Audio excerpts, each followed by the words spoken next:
সমস্যায় ভুগছে বারোবিশার লস্কর পাড়ার চতুর্থ শ্রেণীর ছাত্রী শ্রেষ্ঠা।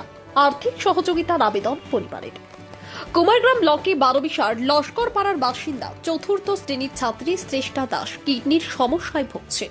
মেয়ের অসুস্থতার কারণে চরম বিপাকে পড়ছেন দিনমজুর সুজিত দাস ও তার স্ত্রী সুচিত্রা দাস। একে তো সংসারের অবস্থা নুন আনতে পান্তা ফুরোয়, তার উপর মেয়ের চিকিৎসার টাকা কোথা থেকে আসবে ভেবেই পাচ্ছেন না তারা।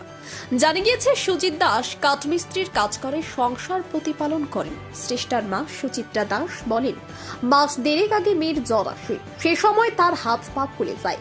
তাকে আলিপুরদুয়ার ও কোচবিহারে চিকিৎসা করানো হয়। তখনই জানা যায় কিডনির সমস্যায় ভুগছে শ্রেষ্ঠা। মেয়েকে সুস্থ করে তুলতে তাকে কলকাতায় নিয়ে চিকিৎসা করাতে চাই। মেয়েকে সুস্থ করে তুলতে সকলের কাছে আর্থিক সহযোগিতার আবেদন জানিয়েছেন সুচিত্রা দাস। বারোবিশা থেকে বাবুল সরকারের রিপোর্ট, ইউবি লাইভ নিউজ। খবর যখন আমরা তখন।